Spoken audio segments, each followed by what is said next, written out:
श्री गणेशाय नमो. श्री सरस्वते नमः.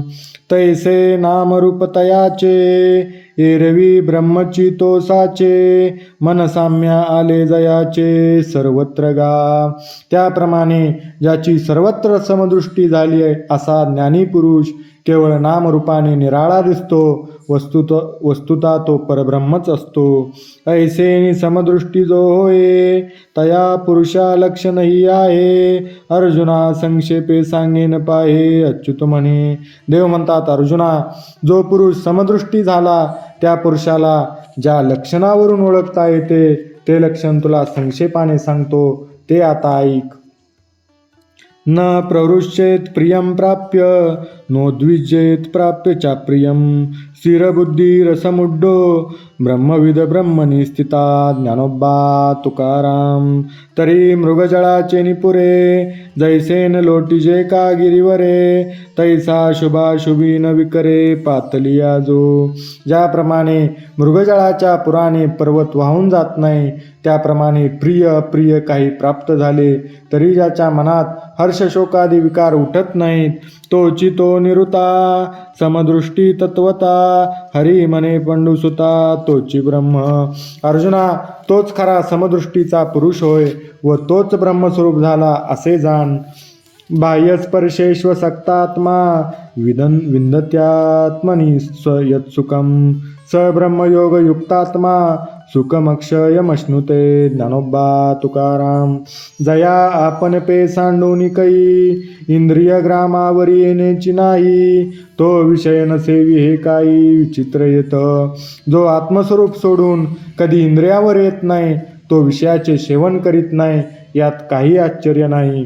सहजे स्वसुखाचे नियापारे सुरवाडले नियंतरे. रचिला म्हणून बाहिरे पाऊल न घाली. आत्म्याच्या अमर्याद सुखाने त्याचे अंतःकरण भरून जाते म्हणून ते अंतःकरण बाहेर पाय ठेवित नाही. सांगे कुमुददळाचे निताटे जो जेविला चंद्रकिरणे चोकटे. तो चकोरू काही वाळवंटे चिंबित असे. अर्जुना, सांग बरे, जो चकोर पक्षी चंद्रविकाशी कमळाच्या दळाचे ताट करून चंद्रकिरणातील अमृतकणाचे भोजन करतो तो वाळवंटातील वाळूचे कण सेवन करील का. तैसे आत्मसुख उपाहिले जयासी आपण पेची फावले. तया विषयो सहजे सांडवले म्हणू काही. त्याप्रमाणे अमर्याद जे आत्मसुख ते ज्यांना आपल्या ठिकाणीच प्राप्त झाले त्यांना विषयाचा विसर पडतो हे काय सांगायला पाहिजे. एरवी तरी कौतुके विचारोनी पाहे पानिके. या विषयाचे निसुके जकविती कवन. साधारणतः या विषय सुखाने कोण फसले जातात याचा सहज कौतुकाने नीट विचार करून पहा. यही संस्पर्शजा भोक्ता दुःख योनय एवते. आद्यंतवंत कौंतेय न ते शूरमते बुधा. ज्ञानोबा तुकाराम. जेही आपण पे नाही देखिले तेची इंद्रियार्थी रंजले. जैसे रंकुका आळू केले तुषा ते सेवी. ज्याप्रमाणे भुकेने व्याकुळ होणारा दरिद्री पुरुष धान्याचा कोंडाच आनंदाने खातो त्याप्रमाणे ज्यांनी आपले स्वरूप जाणले नाही तेच पुरुष या विषयांच्या सुखात आनंद मानतात. ना तरी मृगे तृषा पीडिते संभ्रमे विसरोनी जळाते. मग तोय बुद्धी बरडिते ठाकून येती. किंवा तहानेने व्याकुळ झालेले हरिण पाणी सोडून भ्रमाने बरड जमिनीवर भासणाऱ्या मृगजाळालाच पाणी समजून ते धावून येतात. तैसे आपण पे नाही दिटे जया ते स्वसुखाचे सदा खराटे. तया अशीची विषय हे गोमटे आवडती. त्याप्रमाणे ज्यांनी आपल्या आत्मस्वरूपाला जाणले नाही म्हणून ज्यांना आत्मसुखाचा सदाच दुष्काळ आहे त्यांनाच हे विषय सुंदर वाटतात व आवडतात. एरवी विषयी सुख आहे हे बोलण्याची सारिके नोहे. तरी विद्युत स्फुरणे कान पाहे जगा माझी. खरे पाहू जाता विषयात सुख आहे हे बोलणेच योग्य नाही. मग जगामध्ये लोकांनी विजेच्या चमकण्याने क्षणभर होणाऱ्या प्रकाशानेच व्यवहार का करू नये. सांगे वातवर्षात पुधरे ऐसे अभ्रच्छायाची जरी सरे तरी त्रिमाळिके धवळारे करावी का. सांग बरे अर्जुना, ऊन वायू पाऊस यांच्यापासून आपले संरक्षण होण्याकरता आभरामुळे पडलेली छाया जर समर्थ झाली तर लोकांनी 3 मजली घरे कशाला बांधावी. म्हणून विषय सुख जे बोलिजे ते नेणता गावाया जल्पिजे जैसे महुरका म्हणिजे विषय कंदा ते. ज्याप्रमाणे बचनागाच्या कंदाला मधुर असा नुसता शब्दच लावावा त्याप्रमाणे विषयात सुख आहे हे बोलणे देखील न जाणता व्यर्थ बडबड करणे होय. ना तरी भौमा नाम मंगळू रोहिणी ते म्हणती जळू तैसा सुखप्रवादू बरळू विषयी कुहा. किंवा मंगळ या भयंकर उग्रग्रहाला आपण मंगळ म्हणतो किंवा मृगजळाला जळ म्हणतो त्याप्रमाणे विषयापासून होणाऱ्या सुखाला सुख म्हणण्याचा जो लोकात प्रघात पडला तो नुसता निरर्थक शब्द मात्रच आहे. हे असो आगवी बोली सांगपा सर्पफणीची सावली ते शीतल होईल केतुली मुशकाशी. अर्जुना, असो हे बोलणे, पण सांग बर सर्पाने आपल्या फणेने उंदरावर केलेली सावली उंदराला कितीशी सुखकारक होईल. जैसा आमिष कवळू पांडवा मिनून सेवी तवची बरवा तैसा विषय संगू आगवा निभ्रांत जाणे. ज्याप्रमाणे आकडीला लागलेला मांसाचा तुकडा जोपर्यंत मासा गिळत नाही तोपर्यंत तो सुखी असतो त्याप्रमाणे संपूर्ण विषयांचा संबंध आहे असे निसंशय जाण. हे विरक्ताची दिटी जै न्याहाळी जे किरटी तै पांडुरोगाची पुष्टी सारिके दिसे. विरक्त पुरुषाच्या दृष्टीने या विषयसुखाकडे पाहिले असता हे विषयसुख पांडुरोगात होणाऱ्या अंगपुष्टीसारखेच वाटते. म्हणून विषयभोगी जे सुख ते साध्यंतची जाण दुःख परी काय की जे मूर्ख न सेविता न सरे. म्हणून विषयभोगात जे सुख आहे ते सुख नसून संपूर्ण सुरुवातीपासून तर शेवटपर्यंत दुःखच आहे. पण मूर्खांना ते विषय सुख भोगल्या वाचून राहवत नाही. ते अंतरणे नती बापुडे म्हणून अगत्य सेवने घडे सांगे पुयपंखीचे किडे काय चिळशी घेती. तो मूर्ख अविचारी लोक आत्मसुखात व विषयसुखात काय फरक आहे हे जाणत नाहीत म्हणून विषयसुखच त्यांना भोगावेसे वाटते. अर्जुना, सांग पुवाच्या चिखलातील किड्यांना पुवाची किळस येते का. तया दुखिया दुःखची जिवार ते विषय कर्दमीचे दरदुर ते भोगजळीचे जळचर सांडिती केवी. त्याप्रमाणे नेहमी दुःख भोगणाऱ्यांना दुःखच अत्यंत प्रिय होते. ते विषयरूप चिखल खाणाऱ्या व चिखलातच राहणाऱ्या बेडक्या होत किंवा ते विषय भोगरूपी जळात नेहमी राहणारे जळचर प्राणीच होत. मग ते विषय कसे सोडतील. आणि दुःख योनी जिया आहाती तिया निरर्थका तरी नवती जरी विषयावरी विरक्ती धरिती जीव. आणि हे मूर्ख अविचारी लोक जर विषयांचा कंटाळा करतील तर ज्या योनीत अत्यंत दुःख आहे अशा योनी म्हणजे त्या योनीत जाणारे कोणीच राहणार नाहीत तर व्यर्थ होणार नाहीत का. ना तरी गर्भवासादी संकट का जन्ममरणीचे कष्ट हे विसावे विनवाट व्हावी कवने. किंवा ज्या संसार वाटेने गर्भवासाचे जन्ममरणाचे घोर दुःख भोगावे लागते ती संसार वाट काही एक विश्रांती न घेता सारखी मग कोणी चालायची. जरी विषयी विषयो सांडिजेल तरी महादोषी केवशी जेल आणि संसारू हा शब्दू नव्हेल लटिका जगी. जर विषयासक्त लोकांनी विषयसुखाचा त्याग करावा तर महादोषांनी कोठे राहावे आणि संसार हा शब्दच निरर्थक होणार नाही का. म्हणून ही अविद्या जातनातिले ते तिची साच दाविले जी सुखबुद्धी घेतले विषय दुःख. म्हणून ज्यांनी विषयांच्या दुःखाच्या ठिकाणी सुखबुद्धी केली त्यांनीच हा संसारूपी संपूर्ण खोटा अविद्याभ्रम खरा करून दाखविला. या कारणे गा सुबटा हा विचारिता विषय ओकटा तू धने कहिया वाटा विसरोनी जाशी. यास्तव हे उत्तम योद्धा अर्जुना, विचार करून पाहता विषय दुःखदायक आहेत. तू कदाचित चुकून या विषयाच्या वाटेत जाशील म्हणून जाऊ नकोस. पै याते विरक्त पुरुष त्यजिती का जैसे विष निराशा तया दुःख दाविले नावडे.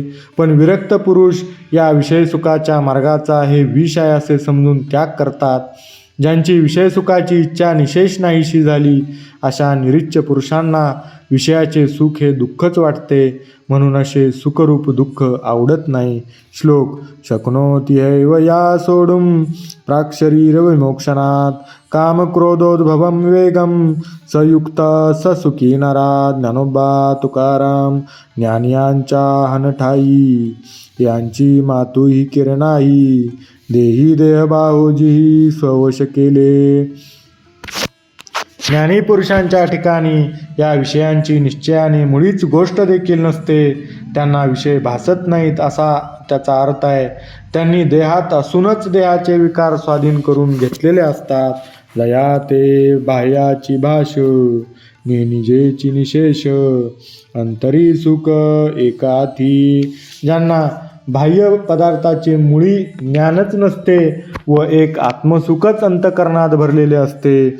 परी ते वेगळेपणे भोगिजे जैसे पक्षी फळ चुंबिजे तैसे नव्हे ते तविसरीजे भोगितेपणही. ज्याप्रमाणे पक्षी फळाहून वेगळा राहून फळाचा स्वाद घेतो त्याप्रमाणे आपल्याला वेगळे ठेवून ज्ञानी पुरुष ते सुख भोगत नाही तर ते भोगतेपणही विसरले जाते. विषय सुखाच्या भोगात भोगता भोग्य भोग अशी जशी त्रिपुटी राहते तशी आत्मसुख भोगात राहत नाही. भोगी अवस्था एकी उटी ते अहंकाराचा चुळुलोटी मग सुखेशी घे आठी गाडेपणे. या आत्मसुखाच्या भोगात अशी काही सुखाची स्थिती असते की तिथं भोग झाला असता अहंकाराचा पडदाच राहत नाही आणि चित्त आत्मसुखाशी दृढ मिठी मारते. म्हणजे चित्त केवळ सुखस्वरूपच होते. तिये या लिंगन मेळी हो या पेया पकवळी ते तजळ जैसे जळी वेगळे न दिशे. चित्त व आत्मसुख यांच्या या आलिंगनात जाणीवरहित सहज ऐक्य होते व जळात जळ मिळाले असतात ते मग वेगळे दिसत नाही. त्याप्रमाणे ज्ञानी व आत्मा त्या सुखात वेगळे राहत नाहीत. का आकाशी वायू हारपे तेत दोन्ही हे भाषलोपे तैसे सुखची उरे स्वरूपे सुरती तिये. किंवा आकाशात वायू लोपला गेला म्हणजे मग आकाश व वायू अशी दोनपणाची भाषाच राहत नाही. तसेच ज्ञानी व आत्मा यांचे ऐक्य झाले की त्या ऐक्यात ज्ञानी व आत्मा हे दोन्ही शब्द जाऊन एक सुखच उरते. म्हणजे शब्द मात्र देखील दोनपणे राहत नाही. ऐसी द्वैताची भाष जाय मग म्हणो जरी एक होय तरी तेत साक्षी कवनो आहे जाणते जे. अशा द्वैताची भाषा नाहीशी होते व मग ते दोघे एक झाले असे म्हणावे तर त्या ऐक्याची जाणीव ठेवणारा साक्षी तरी कोण राहतो.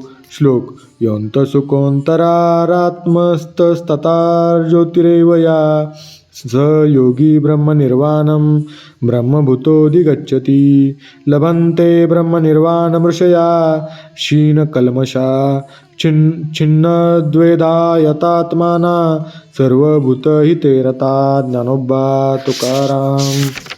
म्हणून असो हे आगवे येतन बोलणे काय बोलावे ते खुनाची पावले स्वभावे आत्माराम. म्हणून अर्जुना हे सर्व असू दे. येथे जी स्थिती असते ती बोलताच येत नाही मग कोणी काय बोलावे. आत्माराम झालेले पुरुष स्वभावताच या अनुभवाच्या खुणा जाणतात. जे ऐसेनी सुखे मातले आपण पाची आपण गुंतले ते मी जाणे निकळवतले सामरस्याचे. जे पुरुष अशा जाणीवरहित आत्मसुखाने मत्त झाले व केवळ आपणच होऊन राहिले ते पुरुष समरसतेच्या ओतलेल्या मूर्ती आहेत असे मी म्हणतो. ते आनंदाचे अनुकार सुखाचे अंकुर की महाबोधे विहार केले जैसे. ते ब्रह्मानंदाला आलेले अहंकार होत ब्रह्मसुखाचे अंकुर होत किंवा पूर्ण आत्मज्ञानाने केलेली क्रीडा होय. ते विवेकाचे गाव की परब्रह्मीचे स्वभाव ना तरी अलंकारले अवयव ब्रह्मविद्येचे. ते विवेकाचे मूळ गाव होय किंवा त्यांची मूर्ती म्हणजे परब्रह्माचा स्वभावच म्हणता येतो. अथवा त्यांना ब्रह्मविद्येचे अलंकाराने भूषित केलेले अवयव म्हणता येईल. ते सत्वाचे सात्विक की चैतन्याचे आंगिक, हे बहु असो एक एक वाणी शिकाई.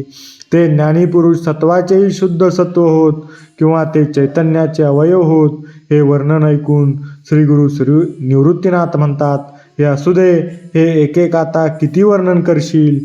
तू संत स्तवनी रतशी, तरी कथेची सेन करीशी, की निराळी बोल दे कशी सनागर. तू संताचे स्तवन करताना त्यात इतका रंगून जातोस की तू श्रीकृष्णार्जुनाचा संवाद सांगत आहेस, हेही तुला भान राहत नाही आणि निर्गुण स्वरूपाचे सुंदर गोड शब्दांनी वर्णन करतोस. परी तो रसातिशयो मुकुळी, मग ग्रंथार्थ दीपू उजळी, करी साधुहृदय रावळी मंगळ उखा. पण आता रसाचा पूर आवरता घे व ग्रंथाचा अर्थरूप दिवा लाव आणि श्रवण करणाऱ्या संतांच्या हृदय मंदिरात आत्मकल्याणाचा प्रातःकाळ होऊ दे. ऐसा श्री गुरुचा वाईला, निवृत्तीदासाशी पातला, मग तो म्हणे श्रीकृष्ण बोलिला तेची ऐका. याप्रमाणे श्री गुरु निवृत्तीनाथांचा ऐकण्याचा उल्हास पाहून श्री निवृत्तीनाथांचे दास श्री ज्ञानेश्वर महाराज यांनाही तसाच उल्हास प्राप्त झाला. मग ज्ञानेश्वर महाराज म्हणाले की आता श्रीकृष्ण भगवान काय बोलले ते ऐका.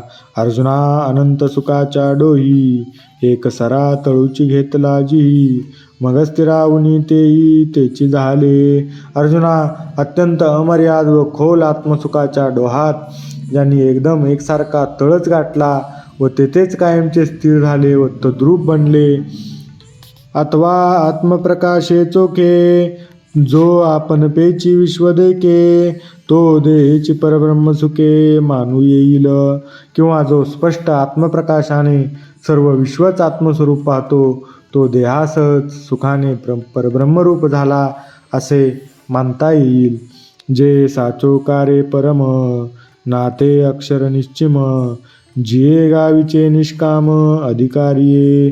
जी परब्रह्मस्थिती अत्यंत सत्यरूप आहे किंवा जी निश्चिम अविनाश आहे, ज्यांच्या मनातून विषयसुखाची कामना निशेष निघून गेली, असे पुरुषच ज्या ब्रह्मस्थितीचे अधिकारी असतात. जे महर्षी वाढले, विरक्ता भागा फिटले, जे निसंशया पिकले निरंतर. जी ब्रह्मस्थिती इंद्रियादिकांना जिंकणाऱ्या महर्तीपुढे वाढली जाते, अत्यंत विरक्त झालेल्या पुरुषांच्याच वाट्याला येते आणि अखंड संदेहरहित झालेल्यांच्या ठिकाणी तिचे मुबलक पीक येते. काम क्रोध वियुक्तानां यतीनां यतचेतसां, अभितो ब्रह्मनिर्वाणं वर्तते विदितात्मनां. ज्ञानोबा तुकाराम. जेही विषयापासून हिरतले, चित्त आपुले आपण जिंतिले, ते निश्चित जेत सुतले चेतीची ना. ज्यांनी आपले चित्त विषयापासून हिरावून घेतले व अशा रीतीने आपणच आपल्या चित्ताला जिंकले, ते पुरुष जे ते निजले असता पुन्हा जागे होत नाहीत, म्हणजे ज्यांच्या ठिकाणी पुन्हा देहबुद्धी उत्पन्न होत नाही, ते परब्रह्म निर्वाण. जे आत्मविदाचे कारण, तेची ते पुरुष जाण पंडुकुमरा. ते ब्रह्मच शेवटली स्थिती आहे. ते जाणूनच ब्रह्मविद होत असतात, म्हणून ते पुरुषही ब्रह्मच होतात. ते ऐसे कैसे निजाले, जे देहीची ब्रह्मत्व आले, हे पुससी तरी भले संक्षेपे सांगे. विषयाविषयींच्या वैराग्याने ज्यांनी विषयांचे चिंतन करणे सोडून देऊन विषयांना मनातून बाहेर घालवून दिले व संपूर्ण मनच केले. पुंडलिक वरदा हरिविठ्ठल. श्री ज्ञानदेव तुकाराम. पंढरीनाथ भगवान की जय. माऊली ज्ञानेश्वर महाराज की जय. जगद्गुरु तुकाराम महाराज की जय. बोल बजरंग बली की जय. जय जय रघुवीर समर्थ.